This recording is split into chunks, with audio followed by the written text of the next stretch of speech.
Have you ever looked at your life and wondered if you are truly living it or just letting it slip away?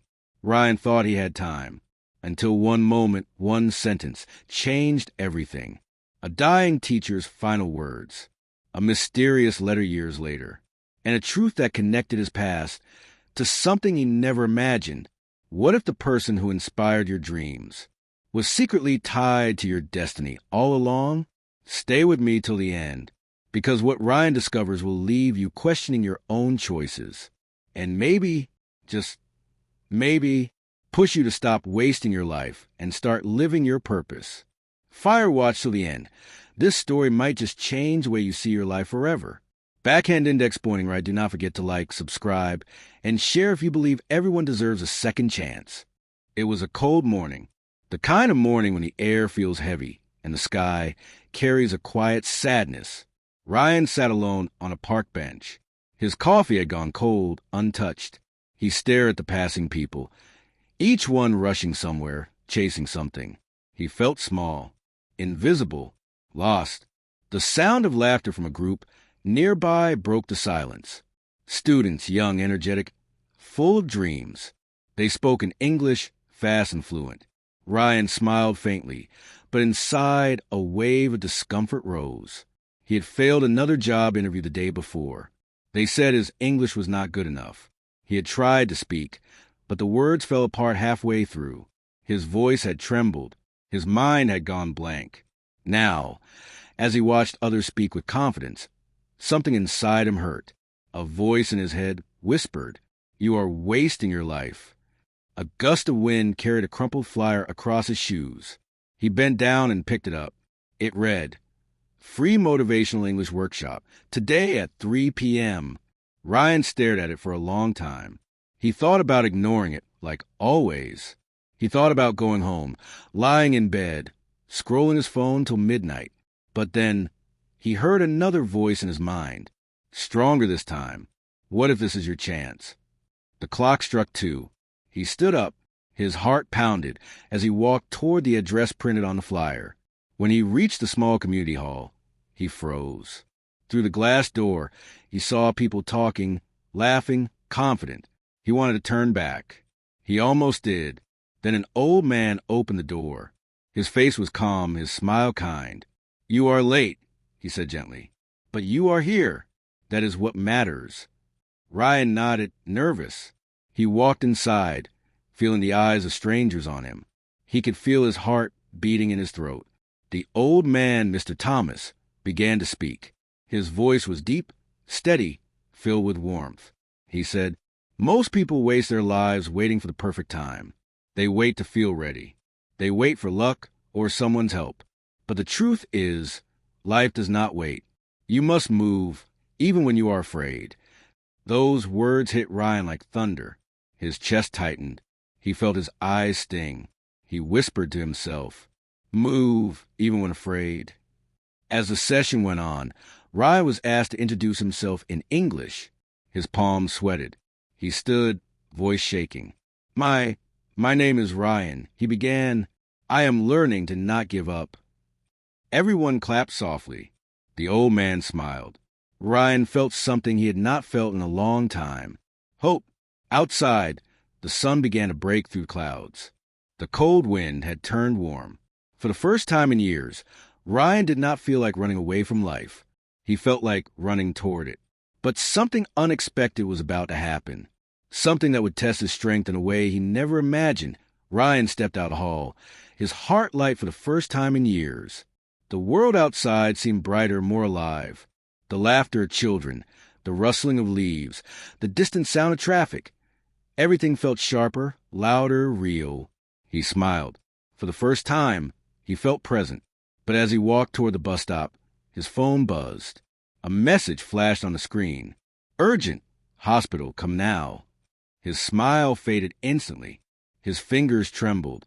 It was from his younger sister, Lily. The bus ride felt endless. His heart pounded with every turn of the wheels. Through the window, the city lights blurred into streaks of gold and gray.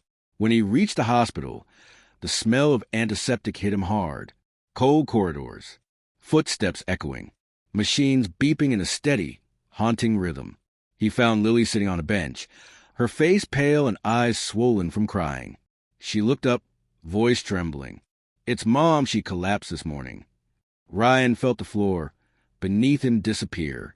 He rushed into the ICU. His mother lay there, motionless, tubes and wires surrounding her like a cage. The rhythmic beeping of the monitor filled the silence. The doctor stepped forward, his expression serious. "She needs an operation immediately, but we will require payment today." Ryan's throat went dry.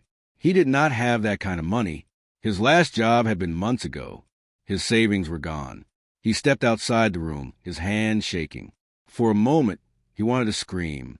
He wanted to run away, just like before. But then, Mr. Thomas's words echoed in his head. "Life does not wait. You must move, even when you are afraid." He took a deep breath. He opened his phone. He began calling every contact he had. Some refused. Some ignored. Some said they would try. Hours passed. The night grew darker. The hallway lights flickered. And then an idea hit him like lightning. He remembered the English workshop group chat that Mr. Thomas had created. He typed a message, his fingers trembling. "Please, I need help. My mother is in the hospital. I do not have enough money for her surgery. I will pay back every penny. Please, if anyone can..." He hesitated before sending it, but he hit send. Minutes felt like hours. Then, ding, one message, then another, then another. People he barely knew were sending what little they could. Students, workers, even the old man, Mr. Thomas. The total slowly climbed. Tears filled Ryan's eyes. It was not the money that broke him. It was the kindness, the realization that strangers cared. By morning, the operation was done. The doctor came out, tired but smiling. "She is safe now." Ryan sat outside, exhausted, his head in his hands. He felt peace, deep, quiet peace. The old man called him later that day. "Ryan," he said softly, "now you understand. Life is not about waiting for miracles. It is about becoming one for yourself and for others."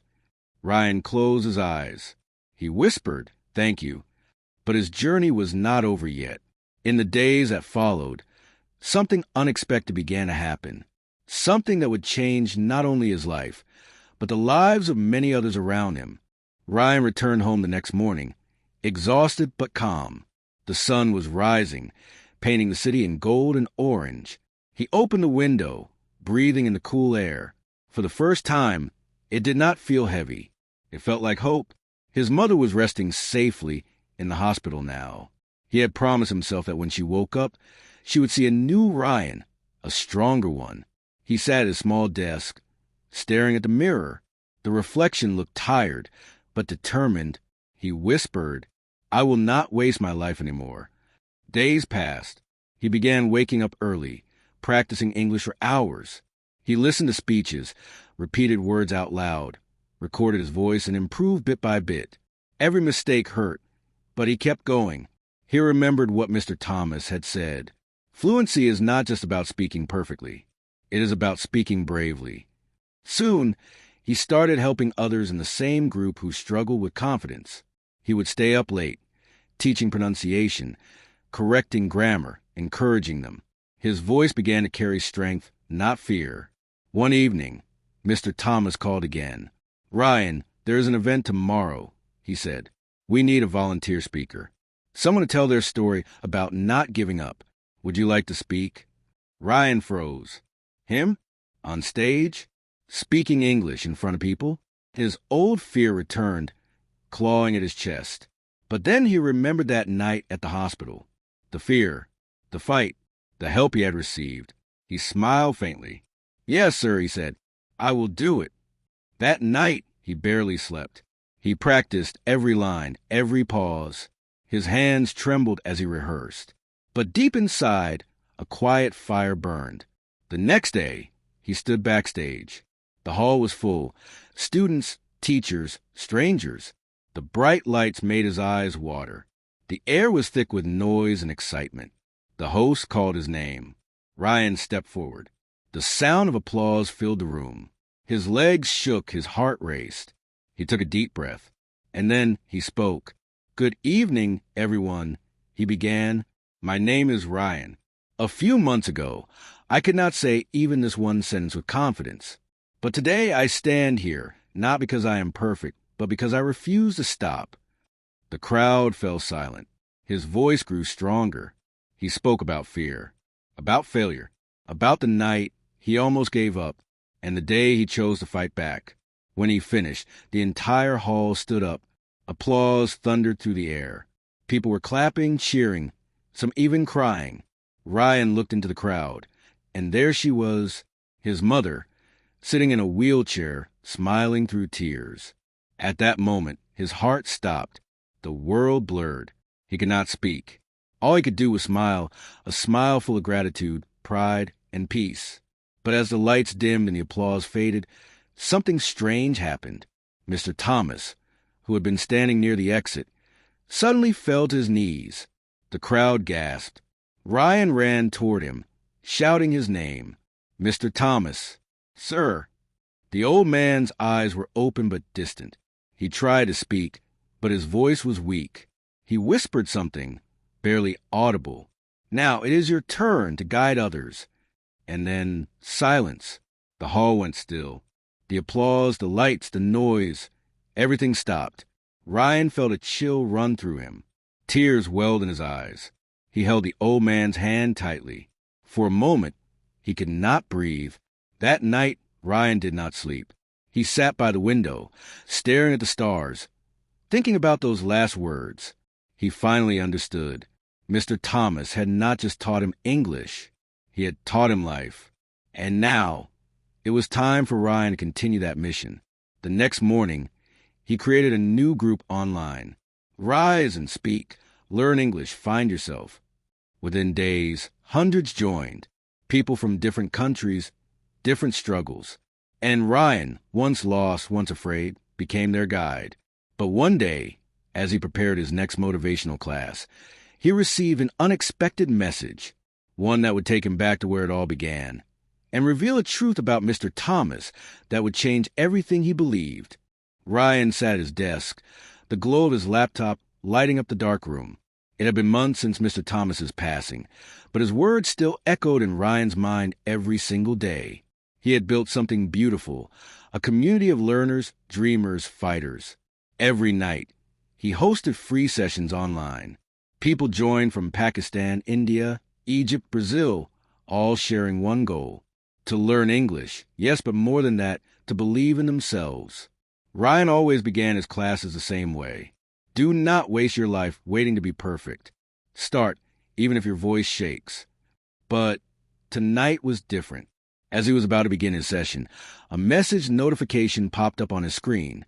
From unknown sender. Subject: about Mr. Thomas. Ryan frowned. He opened it. The message read, "Hello, Ryan. You do not know me, but I was a close friend of Mr. Thomas. He spoke of you often before he passed away. There is something you should know, something he never told anyone." Ryan's heartbeat quickened. He scrolled down. Attached to the email was an old photograph, a younger Mr. Thomas, standing in front of a classroom filled with children, and beside him a woman who looked very familiar. Ryan leaned closer, his eyes widening. It was his mother. He froze. The room suddenly felt smaller, colder. His breathing slowed. He read the rest of the message. It said, "Mr. Thomas was your mother's teacher many years ago. She was one of his brightest students, but she had to quit school when her family moved. He told me once that he regretted not helping her finish her education. When he met you, he said it felt like life was giving him another chance, through you." Ryan's eyes filled with tears. He leaned back, speechless. The man who changed his life had once tried to change his mother's too, and he never told them. The email ended with one last line. "He left something for you. A box at his old house. I think it is time you saw it." Ryan wasted no time. The next morning, he traveled across the city to the small neighborhood where Mr. Thomas had lived. It was quiet. The air smelled of rain and dust. Inside the old wooden house, everything was exactly as he remembered. Books piled high, the faint smell of ink and coffee. On the table was a small box with his name on it. Ryan. His hands trembled as he opened it.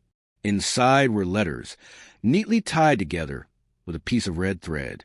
And on top of them, an old, worn-out notebook. He opened the first page. The handwriting was elegant, familiar. It read, "If you are reading this, Ryan, then you have already become the person I always knew you could be. I was once lost, just like you. I wasted years waiting for courage, waiting for life to begin. Then I realized courage is not found. It is built choice by choice. Promise me one thing. Teach others not just English, but strength. Remind them that every sentence they speak in new language is a victory over fear." Ryan could not hold back his tears. The words blurred. The air felt heavy, but not with sadness, with purpose. He spent the next few hours reading every letter. Each one held a lesson, a story, a reflection on life, failure, and hope.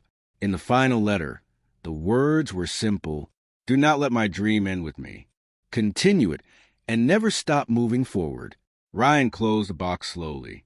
He whispered to the empty room, "I promise." That night, during his live class, he told his students the truth about Mr. Thomas, about fear, about second chances. As he spoke, hundreds of faces on the screen listened silently. Some smiled, some cried, and in that moment, Ryan realized he was not just teaching English anymore. He was teaching life. And just when he thought his journey had reached its peak, something miraculous happened. A message from a global education platform appeared in his inbox, offering him a partnership that would take his mission worldwide. But along with that opportunity came a choice, one that would test his integrity, his purpose, and everything he had learned from Mr. Thomas. Ryan stared at the screen in disbelief. The email looked too good to be true. It was from Global Learn, one of the world's biggest online education platforms. They had noticed his growing community, thousands of students learning English through his motivational sessions. They wanted to make him the official face of their new campaign. Speak to Rise, learn English, change your life. Ryan's hands trembled as he read the offer again. It promised worldwide recognition, a salary beyond anything he had ever dreamed of, and a chance to teach millions. But there was one condition. He had to sign a contract that gave them full control of his content, including what he said, how he said it, and when he said it. He would no longer be free to teach his way. The line that caught I made his heart sink. Motivational segments will be reduced for efficiency and global neutrality. Ryan leaned back in his chair. He felt a storm brewing inside him, the very soul of his sessions. The heart, the hope, the emotion would be erased. He would be just another teacher reading from a screen. That night, he walked outside into the quiet streets. The city lights flickered in puddles left by the evening rain. He heard faint music from a street vendor's radio, smelled roasted corn in the air, and felt the soft wind brush against his face. He stopped by the park, the same park where his journey had begun months ago, the same bench where he had once sat, lost and hopeless. He sat down again. The world around him felt familiar, but he was not the same person anymore. He thought of Mr. Thomas. He thought of his mother, smiling proudly after his first speech. He thought of the hundreds of students who said his sessions had changed their lives. And then he thought about what success really meant. The next morning, his phone would not stop buzzing. Friends congratulated him. News spread fast. Global Learn had approached Ryan, the self-made English teacher. Everyone said the same thing. This is your big break. Don't miss it. But deep down, Ryan knew that this big break might break something bigger, his purpose. He opened the contract again. He read it one last time. And then he closed it. He took a deep breath, opened his camera, and began recording a video for his students. His voice was calm, steady, full of conviction. "Friends," he said, "I want to tell you something important. Sometimes the world will offer you comfort in exchange for your freedom. It will tell you to stop fighting, to stop feeling, to just follow the script. But life, real life, is never written by someone else. You must write your own story." He paused, looking straight into the lens. "I am not signing the contract, because this mission is not about fame. It is about people. And people deserve truth, not filters. He smiled. Let us grow together, slowly, honestly, and bravely. When he uploaded the video, he expected criticism. But what happened next left him speechless. The video went viral. Millions watched it. Teachers, students, even journalists praised his courage. Messages poured in, from people saying his words gave them strength to make their own brave choices. Within weeks, Rise and Speak grew beyond imagination. Volunteer teachers joined from around the world. Ryan started a foundation in Mr. Thomas's name to teach English and self-belief to underprivileged children. He often said in his live sessions, language is not just words. It is freedom, the power to tell your story. But one evening, while hosting a class, a new user joined with a strange name, the Silent Mentor. The profile picture was blank. No camera, no voice. Ryan smiled curiously. He said, "Welcome. Please introduce yourself." There was silence. Then, slowly, a message appeared in the chat. "You kept your promise, Ryan." Ryan froze. The air around him felt still. He typed back, "Who is this?" A few seconds passed. Then another message appeared. Some lessons never end. And just as suddenly, the user left the session. Ryan sat there for a long time, staring at the screen. He smiled, softly, deeply, as if he already knew the answer. He looked up, whispered to the empty room, "Thank you, Mr. Thomas." Outside, the rain began to fall. Gentle, steady cleansing, like the world itself was listening. Ryan stood, closed his laptop, and said quietly to himself, "My life finally began the day I stopped waiting."